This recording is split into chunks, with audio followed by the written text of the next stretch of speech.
Welcome to the Cheryl and Shirley Show. Today, my guest is Matt Zacher. He is the mayor of Wisconsin Rapids, and we just thought we'd catch up. We do this once in a while, and it's been quite a while since I chatted with you, Matt. So I think it's a good idea for you to come on and fill us all in again on what's going on in Rapids. Yeah, thanks again, Cheryl, for having me. I always appreciate the time we get to spend together and talk things through. I think it always helps me to have a free flowing conversation once in a while, just to talk through a lot of the stuff that has been happening over the last 2 years, and how that relates to what's coming with the upcoming election on April 7th, and how that plays into the job I'm doing for the community, ultimately knowing that it's the community that comes first and the people that are in it. I've had a great, it's probably been the most humbling time of my life the last 2 years in terms of meeting the amount of people that I've met and them trusting me enough to be a part of the conversation of their lives and their hopes and dreams and what they want to accomplish, to help in any way possible, build bridges to other resources, to other organizations or people that are out there that will help them succeed together with both of their dreams. And I think that's been a beautiful thing, because it's the people that build the community and run the community. It's not the government. And I think people get that confused a lot, that the government is there specifically to take care of the needs of the people. Um, Granted, there's the other side, and the government needs to be very responsive to what the people need. And if you want, I could go into kind of my 4 platform points that I ran on the first time, and how I feel those are going, and going into the second. If I get elected for the second term, which will be a 3-year term, by the way, just so you Oh, know. wow. Okay. Yeah. Yeah. Why don't you do that? Because, I mean, and then if I catch something that I Mhm. find, Yeah, oh, I feel should free to ask or jump something. in. Yeah, Yeah. I don't want to. No, but I I think can it's talk good. about this stuff I know you privately. can, but it's Yeah, good. yeah, I think you should talk about what you've accomplished over mhm, the 2 years you've been here, yeah, and then what your vision is, because we talked about your vision before, yeah, and it yeah. could have changed a little. It could have been, a little bit of moving and changing and Yeah, it does updating. certainly adjust. I mean, Mhm. I'm the kind of person that constantly is looking at what's in front of me.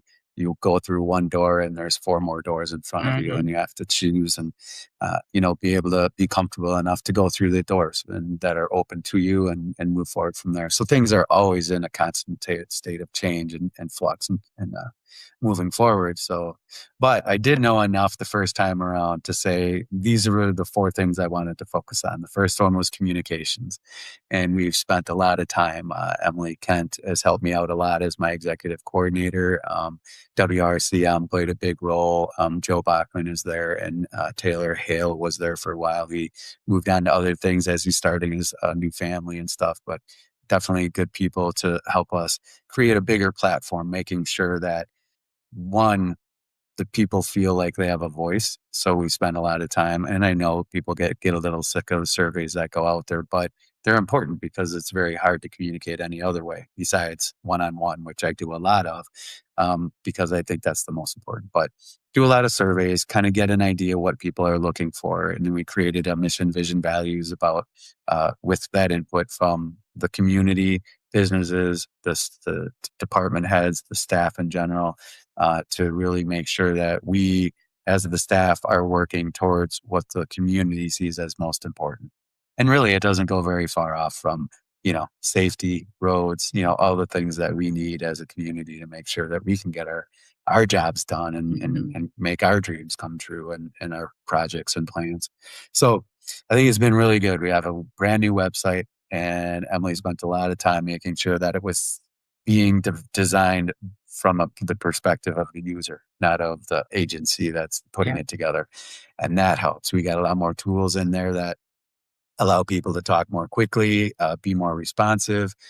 So we're communicating back and forth. There's a tool in there for issue reporter for, let us know where the potholes are, because we can't see every single pothole. Mhm. Let us know when lights are out. Let us know when things are happening so that we can address them as quickly as possible.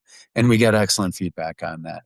And then I'm reaching out with a lot of my mayor minutes and just getting out there in the community, being there for businesses opening up, and people that are really working hard to be a part of the community, because that's what the community is. It's not the government. The government's there to take care of things for the community. The people are what make up the community. Mhm. The second one was the budget, and obviously I've always taken on a active role in making sure we got our debt paid down as quickly as possible. And we are working on that. WWLC is going to be paying off another almost $2 million. And that's not out of ratepayer money. That's out of, savings in the organization itself. We're actively paying down the debt for the water park. That was a big, $15 million plus another $5 million for the waterfront, because that is big over our head. The rest of the debt, for the most part, there's the fire station in their upgrade, but goes into the streets. And we need the streets, and we need them to be better. And we need to make sure the state is getting the streets taken care of that are their responsibilities. And they happen to be the worst ones right now that people Yeah, like have to Highway cut. 13. Highway 13, It's Highway terrible. 54, 73, 54. Representative Krug, did you hear that? And Scott does a good job. He Like, he does. knows I that, know he and does. he's there. It Yeah. is the DOT that Yeah. has moved it. In 2028, we'll be doing half of A Street from basically the center part of it all the way to out of town, going down south towards Rome. Mm-hmm. And then on the other, either in 32 or hopefully in 30, because we're keeping the pressure on to get it done in 30. The other half all the way up to the expressway. Good. That'll be huge. And then we are looking at some other funds from the state that are coming in to take care of, like 73 going out towards 54, going out towards Port Edwards. Mm-hmm. There's a section there that needs to be done. And then the expressway from the bridge on the west side all the way out of town, pretty much.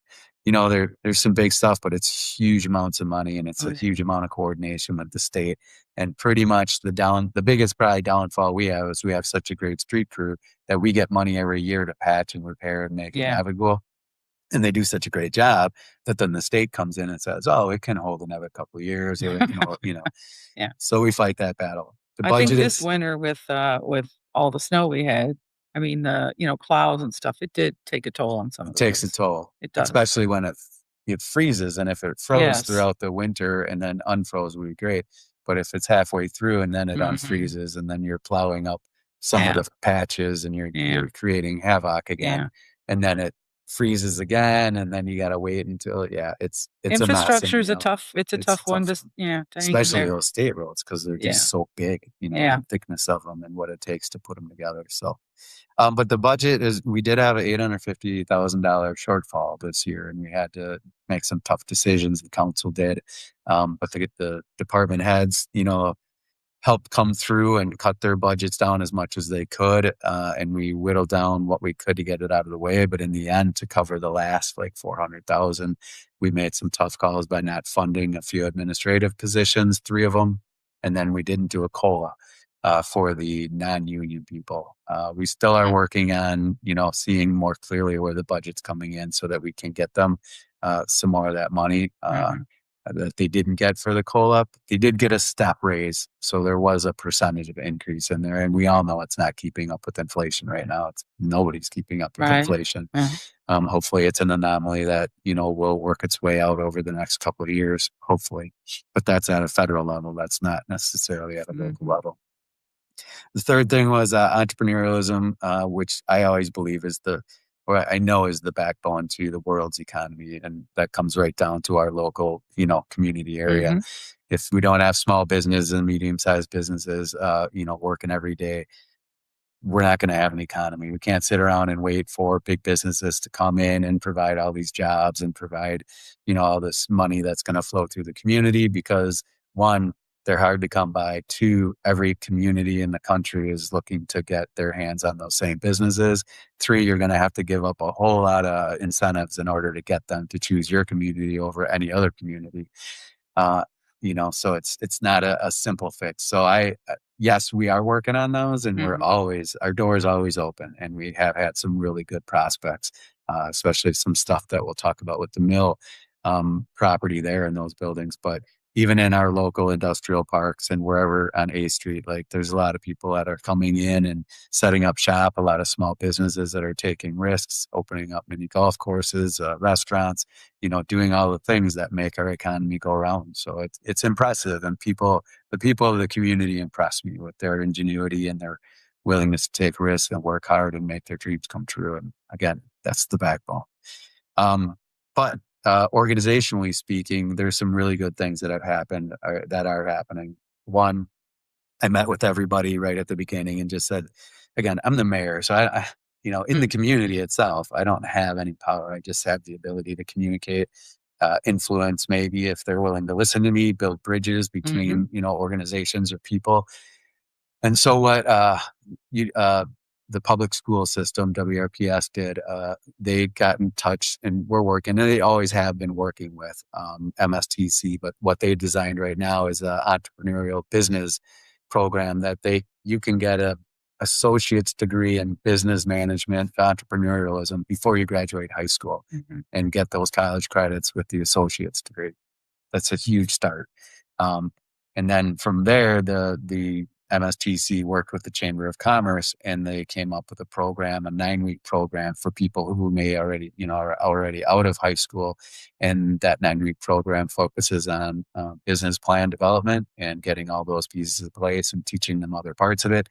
And when they finish that 9-week program, they can go to the chamber and apply for a $5,000 grant to get them up and running in these businesses. I don't want to interrupt you, but we always use acronyms all the time. Yep. When you say MSTC, I'm sorry, Mid-State Technical. There you go. I just want to make sure people know that. WRPS, Wisconsin Rapids Public School System, Chamber of Commerce. Yeah.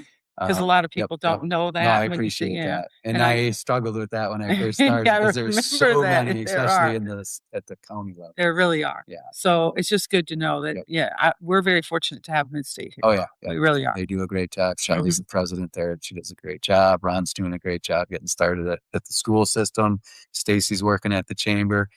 The one thing that I've always learned because I was at the chamber for a long time over the last 20 years, not only as a member, but as the president of the board. So on the board also. Anyways, my understanding was organizations are good. Like the state means well. They say, hey, let's promote and develop entrepreneurialism. Again, it's a tough word to say. It's a tough word to spell. What does it actually mean? In reality, it's saying, how do we teach people to be critical thinkers, looking at the world? What does the world need that I can do? How do I set it up? How do I track my money properly? How do I invest my money? How do I market it? How do I keep care of the legal, accounting, all the things that go into a business? And it can get overwhelming for people.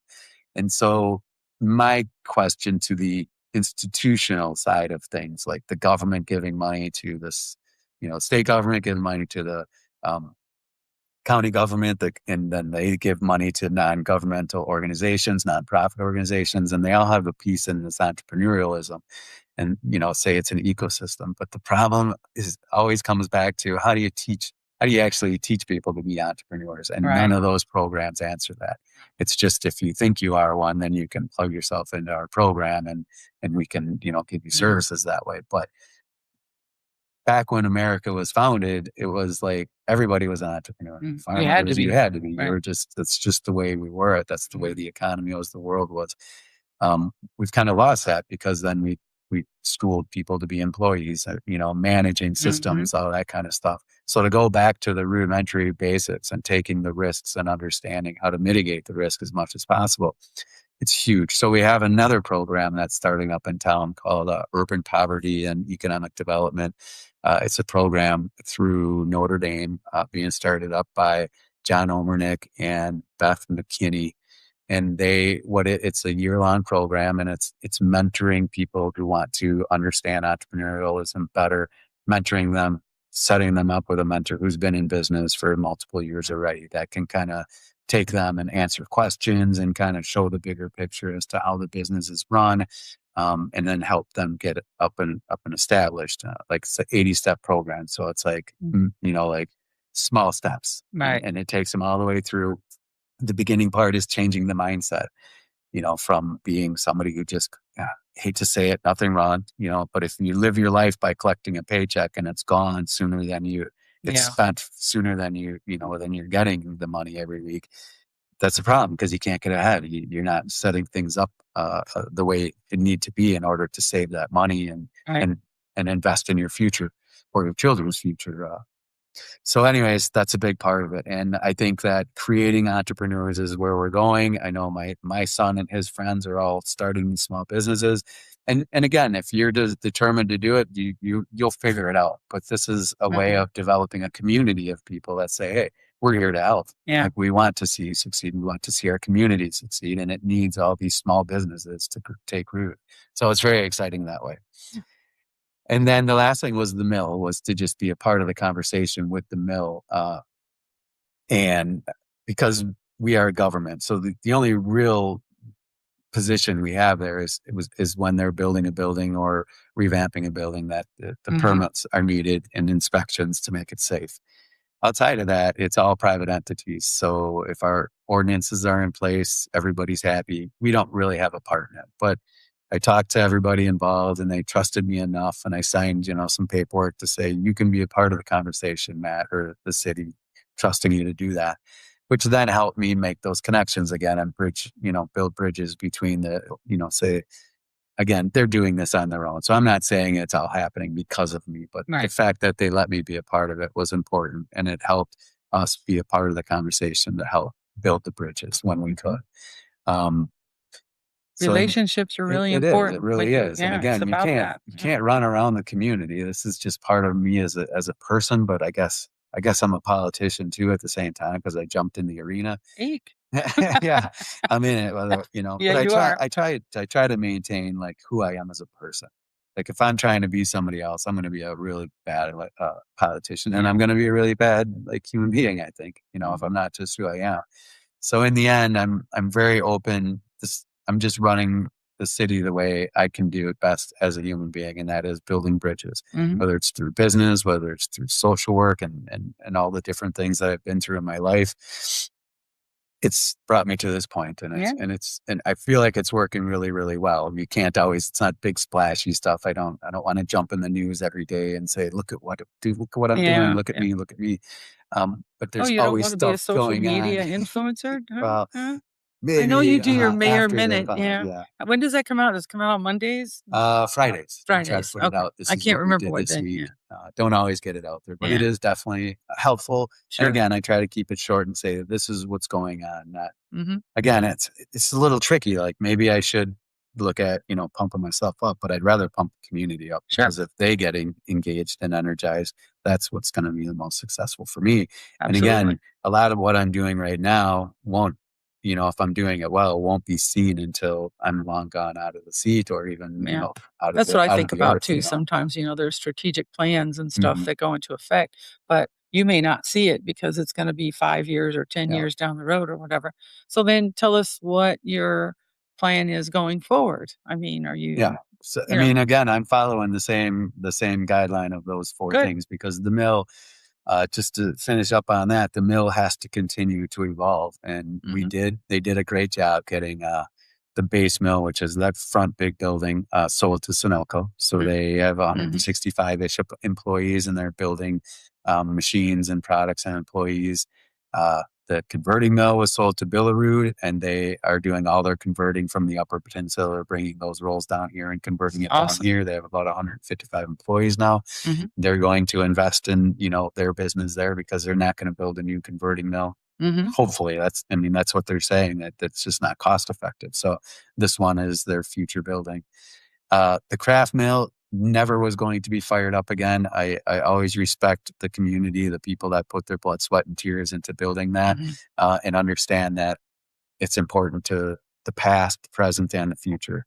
But at the same time, if it just sat there and we watched it deteriorate, it would have been much worse for the psychology of the community than getting it gone and Mhm. open up 220 acres and start building new buildings that can bring in that electricity and employ people and Right. keep that industrial park running.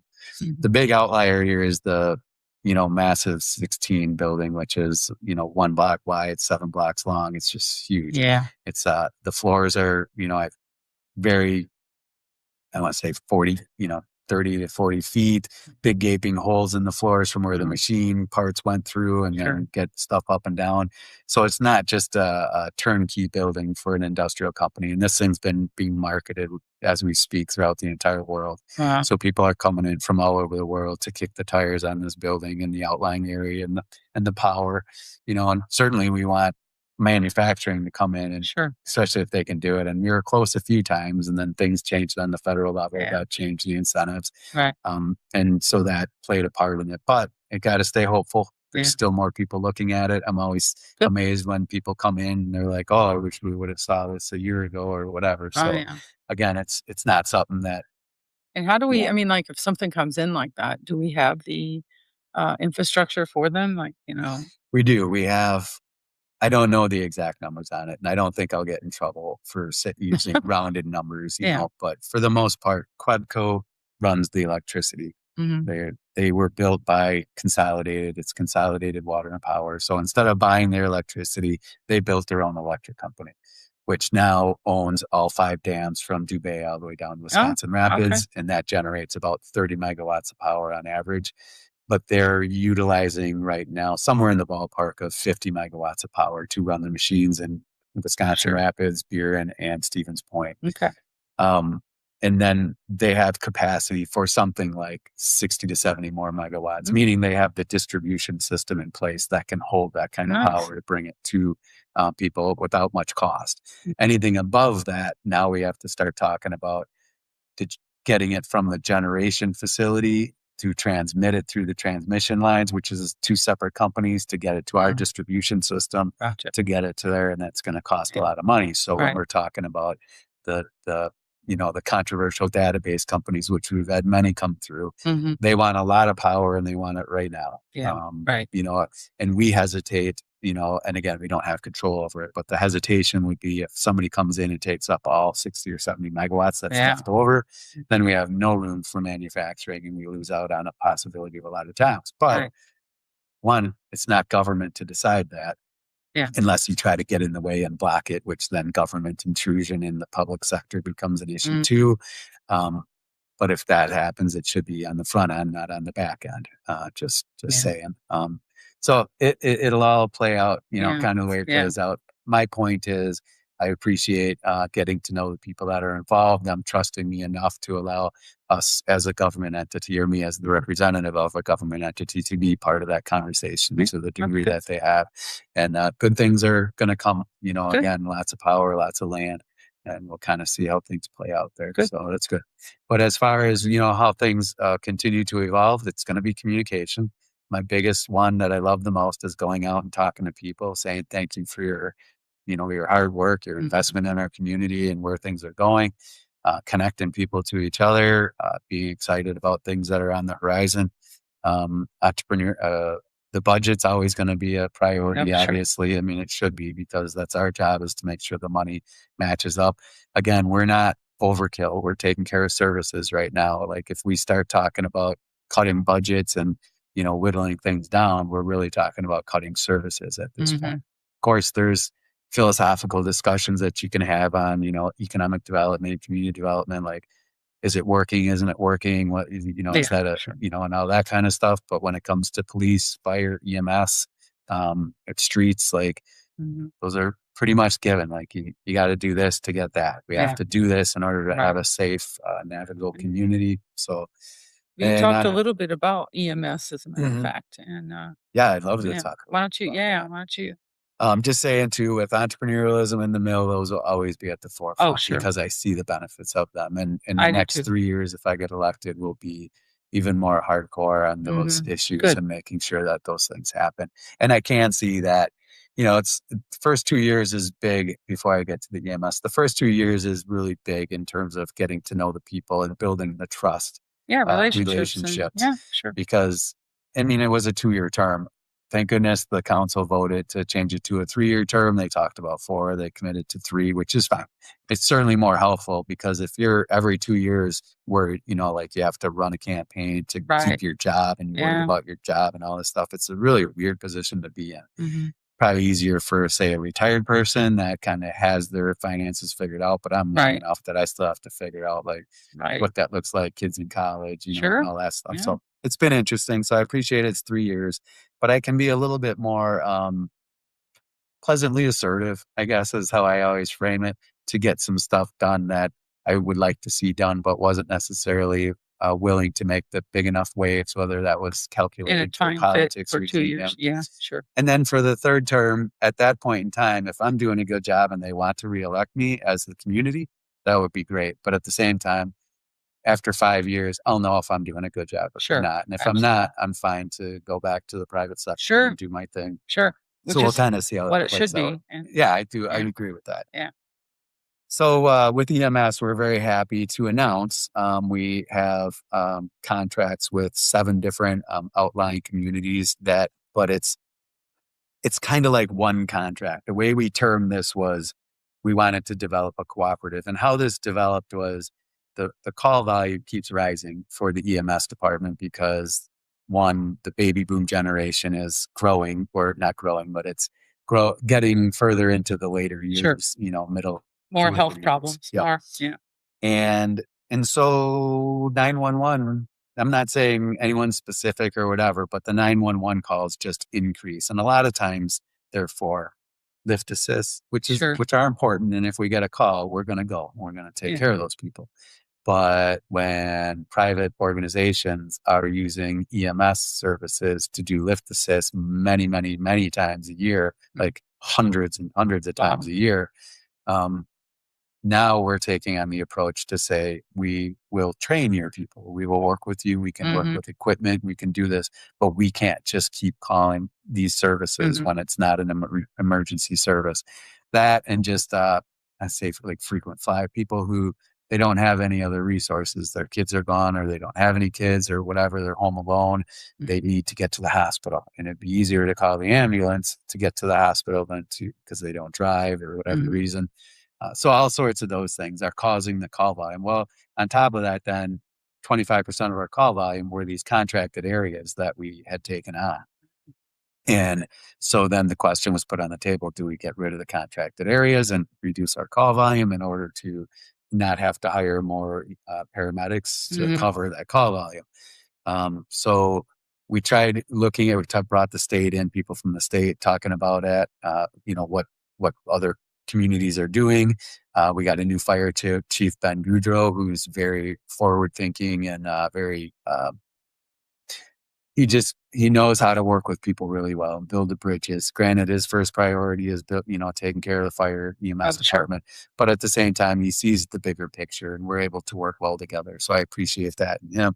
And in talking about the way forward. So we went to the communities and said, we looked at building a district where we all were one big district, whether that was Southwood County or whatever. But it's a little tricky because it's Southwood County and Northwood County. So if you bring the county in, it's got to be countywide. Right. So, and if we did that, we were talking about building an entire district, meaning rebuilding or reconfiguring Wisconsin Rapids' already existing program of fire and EMS services, paramedic services. And when we did that, the costs would have gone up to about $126 per capita. And there's no way that the outlying communities could afford that. And the goal here is to give them the services, but not put that money on the backs of the Wisconsin Rapids residents, levy payers. So we came up with a cooperative. This was something that we kind of talked through and put the money together and said, what if we asked the outlying communities, if they're so willing, to join together to purchase, fund the wages and benefits for 6 paramedics and 1 ambulance that would be purchased new every 12 years. So they'd be putting that money together. So they're hiring the people who are running their ambulance, and they work that ambulance services all those areas. The nice thing is it's not just that ambulance. Like, that ambulance would still be housed in Wisconsin Rapids, like the central area. And so they actually have access to 4 ambulances plus a 5th that's like a backup if we need it. But you need enough people to run those ambulances and be on call for a fire if a fire happens at the same time, which is the biggest risk that we run when we're running so many ambulances. So it took us, the better part of, I don't know if it's a year or so, to be able to negotiate this bigger cooperative with all these organizations, getting their input, wanting, tweaking things back and forth. And we got it to a point where even the 2 communities who are still on a 2-year, they were on a 4-year contract. So they have 2 years left on that. They actually signed on to this cooperative for 2 years from now. So for 2028, Okay. which was a big ask to say, would you be willing to join these groups, these communities to work on this? So what that allows us to do is we already had some money from the contracted areas that paid for 3 paramedics. Now, with what we raised the cost to, which was, obviously the most controversial part of it. Yeah. We now can afford to hire 3 more paramedics. So they have 6 in that running, and we're putting their money away in a separate fund for that ambulance, just so you can see that that's what it is. So instead of them all building separate paramedic systems or actually working together, but having to build buildings and administration and all that, they're paying for 6 paramedics and 1 ambulance, and everybody's happy, including United, who I have a lot of respect for, Gary Johnson and his family. They're actually for Grand Rapids and other communities. They were able to get a community that didn't necessarily want to be a part of this cooperative effort, or at least not right now with the money the way it was. So they were able to pick up some revenue that way. And there's a clear distinction now between what he charges and what the cooperative charges. So it's not a competition. It's an actual choice. Like this is what we want versus that. So Good. It was a take the small wins. I mean, that's kind of a bigger win, but it was a lot of work. But stuff like that, like, it takes effort, building the bridges, trusting that we're not just trying to gouge you. There's reason behind it. And it's a renewing contract every 2 years, and you can get a year out clause. So everybody has time to adjust, and the rates go up automatically according to the cost of those 6 people and the ambulance. And that's it. There's not we can just raise it whatever we want to raise it. So it's very transparent as to what it is, and everybody can budget accordingly and know what's coming in the future. So very exciting. Everyone was happy about that. So that's again, they always say the best way to know if you did well is if everybody's, a little happy, a little not happy about it. But, 50% of the time, 50% of the people, 50% of the time. That's pretty much how it is. But at the same time, for $56 per person, per year, they have the services of an amazing group of paramedics that will be there. And if they send one to a community, there's another one that will go right away. Like they are double, triple, quadruple protected. So it's a great system, and this is a fair way of doing it for everybody involved. Sure. So. That's good. So, not to be like controversial or anything, but I know that there were people that talked to me a little bit about their taxes were raised in Rapids, and that was done to cover. So it actually wasn't done. Okay, was this assessing? Is that what this was more about? Yes, the state is in charge. That's what I meant to get to. Is like this has something. No, I appreciate it because there's a lot of miscommunication. I saw a few times where it was like, I knew once that mayor got in there, he was going to do this. Well, that's why it's good to address it. So then you get the chance to actually explain what it really is, so people out there can understand, because it's not like you sat down at a desk and said, bam, with your little gavel and hey, I'm going to tax everybody in Rapids. Yeah. You live in Rapids too. Mine went up a lot. Yes. I think my prices went up at least $1,000. So that's it hurts. It hurts. It hurts all the way around. But what happened, and again, this is always tricky on just audio, because I'm going to use hand gestures and all that that's stuff. Okay. And to see the graphs, and actually there are graphs on the city website that talk tell about them where to go to get that. Well, it's at wirapids.gov. That's our new website, and we have everything there. Best way to use that is to type into the search bar anything you're looking for. So budget graphs, it'll take you to budget graphs, budget itself, or notifications, so you can get notified of the stuff. It's all there. We made it as easy to navigate as possible, but it's even easier using the search bar to type in whatever you need. If you want to know why the color of the bridge lights is that color, go to the bridge lighting. I like that because I saw that too, and it was purple. I kind of wondered. So it's very cool. So that's all very, very good. So the taxes themselves, it's called the levy, and the levy is set in place by the statutes of the state. So we don't have any power over how the taxes are set up. And back in 2012, Act 12, somewhere in there, when all that stuff happened. Act 10. Yes, Act 10, sorry. They set, I believe this is the time, or at least in that time, that they set levy limits, and they set them at that level. So this is 16 years later that we're dealing with 16 or whatever, 14 years later, we're dealing with having the levy the same level as it was 12 years ago, 14 years ago.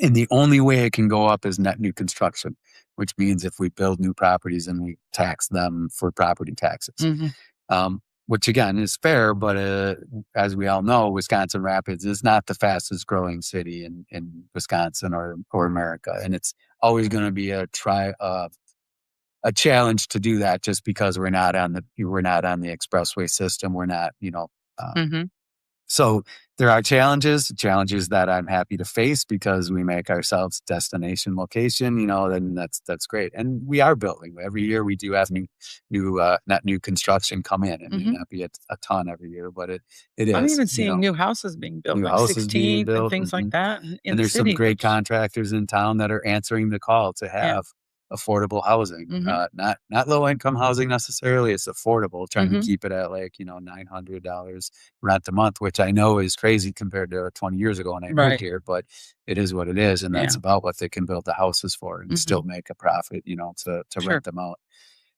So anyway, so going back to levy limits are set in place by the state.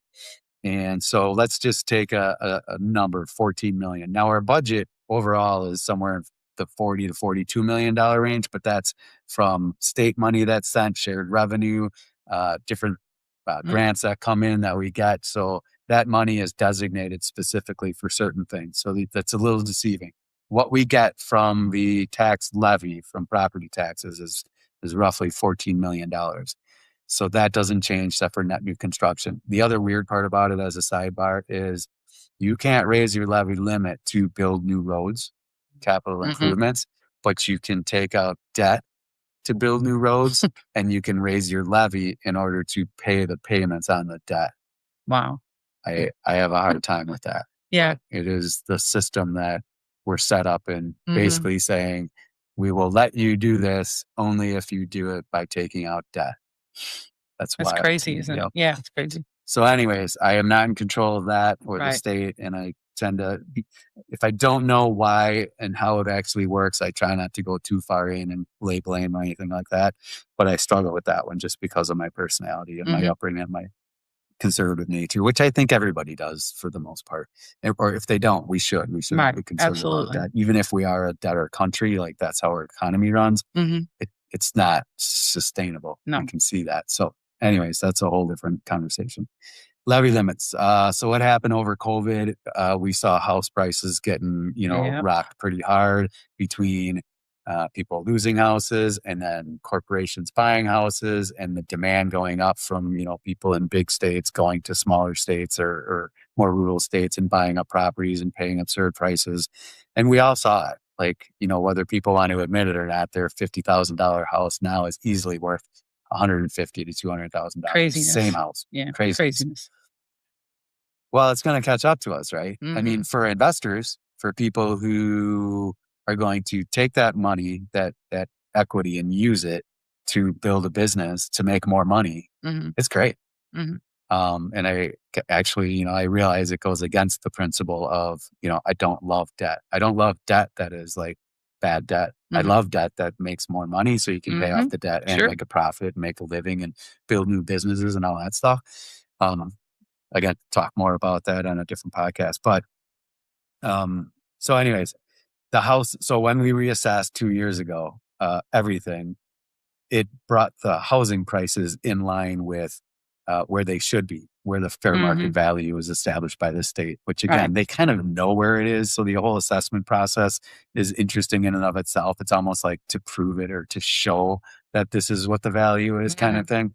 So the assessor goes through and does their job and they get it to this point. The problem is the levy limit is still 14 million. So even though we're taking more money from the residential houses, that means we have to lower the levy the money we're taking from retail, commercial, and industrial buildings in order to compensate. So ultimately, we still ended up with $14 million for our levy-ish, but more of it came from the houses because their value increased, which then gave a little bit of a relief to the retail stores, commercial, industrial accounts. So there wasn't this other chunk of money that we got, and what did we spend it on? Right. The Still the money to same cover amount of the money. levy, But yeah. just came from Right. different Yeah. property Yeah. taxes. But it's helpful to explain it because Sure, there are people absolutely. out there that Yep.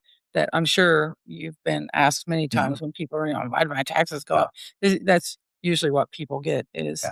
and because now, when you talk about things like a referendum from schools and things like that, it all ties in there. People Well, go, that's whoa, on wait a minute. top of the levy, so that's a Exactly. whole different Right. conversation because That's, we're voting to raise yeah. our taxes, and Yes, we are. that's purposeful. So make sure you, one, know what Get you're voting informed. for, get informed, and then two, when it does happen, Yeah. be ready Yeah. to understand that Right. that's what that is. It's Right. not the No, overall it's not. government It's just nothing to taking do money with the city. It has to do with the schools, and you have to pay attention to that and hold them accountable. and hold them accountable. Yeah. That's exactly right. When 70% of our kids can't read on grade level, they're being held accountable by Cheryl. But also, the other thing to remember is even if you rent, it will go up because those landlords have taxes to Yes. pay. Yep. Your So rental you have to elections. think of that when you go vote for a referendum. But I just wanted to make sure that he was able to explain it because I think sometimes the mayor takes a beating for things like Yeah. that really is not deserved. I learned really quick. Thick skin Yeah. and don't take anything emotional. No. Like I don't take Me- anything personal because it's even if I want to try to accomplish something, I have to convince 18 department heads, Right. 230 employees, Right. 8 Mhm. councilmen in the Right. community to Yeah. actually buy into it too. Mhm. And more often than not, it's not Yeah. it's not going to happen. So Right. then you start losing sleep, you get you emotional, can't do that. so Nope. it's better to stay as neutral and low key as possible and just say my Mhm. job is to help it, communicate, get the information out Mhm. there, whether you call that Negotiate, influencing, do all of it. negotiate. Yes. Right. And then when the decision is made, it's made. Whatever it made, is, right. I manage that system in order to get that accomplished. And I move on to the next thing because Which the is next day something else is coming. exactly, which is exactly what your job is. And it's great. I Yeah. actually like that. I don't think I could just be a mayor where I was, more. I like the community part of it, but if Mhm. I wasn't also the CEO of the corporation and managing that process, Right. I don't know.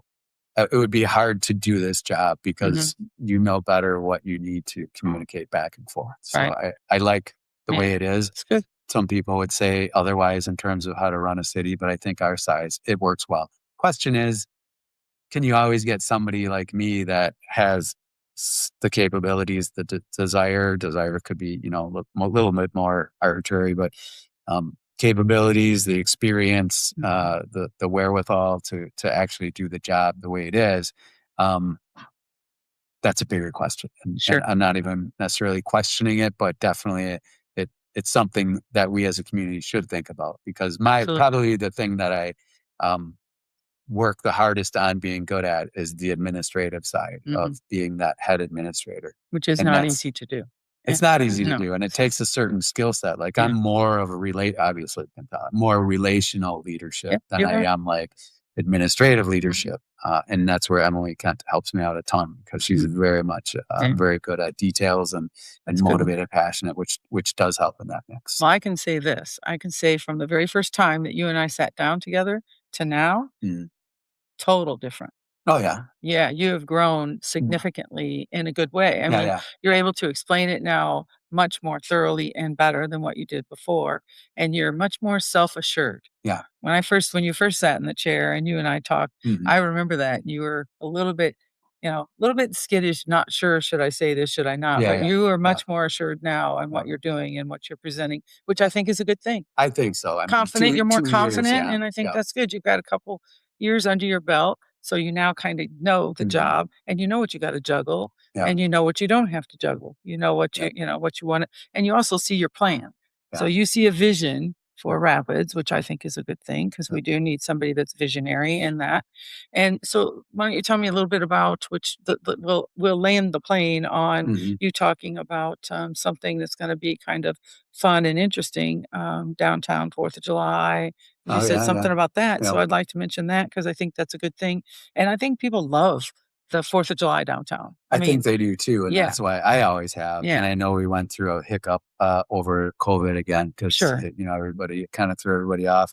And so last year when I got in, I think it was the first, maybe the first one came quick, but last year So we didn't really plan for it. But then based on the first year, the second year, I said, we should help get music down there again and figure that out. And my hope is that the community will take it on, but if we create the spark, to me, that's kind of our job. But so this year, what we're working on, we just sent out a survey to kind of get people's input. Okay. And again, good responses, a lot of, we are doing a really good job. I should say Emily Kent again. I give her all the credit because it's her. It's not me doing a lot of these things, even if I have the ideas. But social media can be a great tool. Can also be like a very bad tool. Yes, it can. And I call it the wild, wild west. How have I dealt with it in the last couple of years? I have learned to just turn it off. Like, it is not actually the driver of our community, of our state, of our country, of our world. Nor should it be. And it makes it seem like it is. Like, this is the majority of people and how they feel. No, it's not. It's not. It's not. And most people know to just stay off of it. So you got the people who a lot of times just want to be negative and say negative things. And then you got some that are willing to stand up and put themselves in there to be kind of bashed on afterwards, because it's the wild, wild west. You can say whatever you want, do whatever you want. But it can be a very good tool for communication, right? Because you're reaching the masses. We don't have newspaper anymore. Right. We don't have TV news to the degree that we once used to. We don't, radio is kind of filtering out a little bit. Is. Social media is the way to go. This is what's happening. This is going to be, and this is a good thing. We want to continue to increase that. And I know James Maloff is in the community. He was let go at WFHR. He's working on building a Wisconsin Rapids news platform through social media, doing some of these, video podcasts, but also doing, like the news. So like what's going on? Why is it going on? So I support him 100%. We need that. We need it to be outside of government so that it's not run by government. So we, support him as much as you can. Look for James Maloff. If you got his number. Sun Up Wisconsin is what his program is. Yep. But I can reach out there too and let you know about that. Anyways, so downtown, 4th of July, we have a couple of bands coming, polka band in the afternoon, band in the evening. We're going to have a kids zone. We will have a DJ there for music in between the band stuff that's going on, trying not to overlap. I also do the national anthem from there so that we can get it transmitted or the waves carried to as many places as we can get it. We'll have some bingo going on in the afternoon for folks who want to go up to the Centralia Center, do bingo. The City Wisconsin Rapids Band will also be there at the Centralia Center. I believe from 7 till 9, somewhere in that time. We got a kid zone going on. We're trying to get more food trucks in there, get them organized a little bit better. I think we're going to kind of leave it there. There's a lot of other ideas that are being brought in. I just don't know if we want to take on too much too fast. Got to make sure the funding is there, the permits and all that stuff. And the goal is to get people down there, from say noonish to the fireworks versus everybody just piling rushes right before the fireworks. And then people can make some money and, run a little business, get some bands there, get it more community driven. So we put out the, to the airwaves, the social media airwaves, what we'd like to call it. And if you want to look that up, follow the Wisconsin Rapids Facebook page. We're going to be putting it out. Like, we whittled it down to 3 names. Cool. If I was more prepared, I would have those on me right now. I could look them up, but that would be weird. But if you go to our Facebook page, that will be spread out there. And we're just looking for people to give feedback as to what's the number one response that we're going to get. I think there's a survey that's going to be attached to that. That's always fun to do. It is. And then it's community driven. It's not like, the government's deciding everything for us again. And I mean, people got to remember that everybody that works for the government is just individual residents. Normal people, right? Again, my job is to make sure that we're being responsive. And if there are, not that, I'm pointing anybody out, but if there were bad actors in the government, we need to weed those out. Yeah, I say that openly, and they should be. Like, if they don't understand customer service and that, these are the people paying your wages and salary for your family, then they should go work somewhere else. I agree, 100%. Not always easy. It's not always as easy. It's easier said than done, I should say, because government is very bogged down by insurance and attorneys and making sure that nobody can do this and that. And kind of know that. So it makes it a little bit trickier to say, hey, we need to figure this out quicker. But again, 99% of the people that work there are awesome people. They're doing a great job. They're working hard. They're doing what they're supposed to be doing. They respect the taxpayers and what they're doing. So I appreciate everybody that works there. And it's been a great experience. Good. Well, I am gonna say, that I appreciate Matt taking the time to come and talk to me. I always do appreciate it. We always talk before we get on air, and then we talk when we get on air. But, I wanna make sure that people know that he is running again as the mayor, and his, election is April 7th. So please make sure you become informed and check Matt out. And I highly recommend going to the city website because, honestly, I've been on there many times looking for things, and I'm very impressed by the website. You guys did a really good job. You did a good job with it. And, I'm used to circumventing all kinds of websites. The DPI is one of them that's really hard. I think they make it that way. But the Rapids City website is really a good website and easy to find. And like you said, just type it in the search bar if you're looking for something and you can find it there. I think it's great that you're talking about doing something really big. I mean, this is our 250th year as US. So doing something really big down for 4th of July is kind of cool too. Yeah, we'll tie that into the celebration this year, knowing that how we design it we want it to last, generations. Sure. So Yeah, continue, right, which is kind of cool. excited to see what the name will be. Yeah, I'm excited too now. Yeah. So yeah, because I kind of like going down there, Oh yeah, it's a great and time. it is a great time. It is. It's fun, and it'll be even better if you have things going on all Yeah, day. where people can roam people around can in come different down. Yeah, areas. that'll be a lot of fun. Yeah, I like that. Good idea. All right. Well, is there something that you want to end on, and how people No. can get hold of you, or Yeah, if so they need to? I always say, my email's out there, mzacher@wirapids.gov. If you want to give me a call, 715-315-2925. I'm always happy to talk things through, get a cup of coffee. If you have issues or you just want to know more about what's going on in the community, reach out. That's the best way for us to build trust with each other and with the government and the community. So I think that's great. I just want to thank everybody. And I know that I represent Wisconsin Rapids, but I've met a lot of great people in Grand Rapids and Saratoga, and I can name them all, the village, everybody that's around us. We are one big community. The way the laws are designed, we're kind of separated by borders and all that. I get it. But as human beings, we're one community. And I appreciate what everybody has done, over the last 2 years or in the, since they've been here and helping contribute to the community. So thank you all for that very much. And I look forward to getting to know even more people. Yeah, good. Yeah. Well, I'm going to wish Matt good luck, and I'm going to stay on his team, and we're going to talk again soon. Yeah. And we'll talk maybe about campaigning and what's going on there. Yeah. Right? Yeah. Sounds good. All right. Well, thank you, Matt. Thanks, Cheryl. Thank you very much for listening to the Cheryl and Shirley Show. You can find me on just about every platform there is out there, and LinkedIn, Facebook, and also on X. Trying to think, YouTube, my YouTube channel too. So you'll find this podcast listed everywhere there later on today. Thank you so much. Have a good day.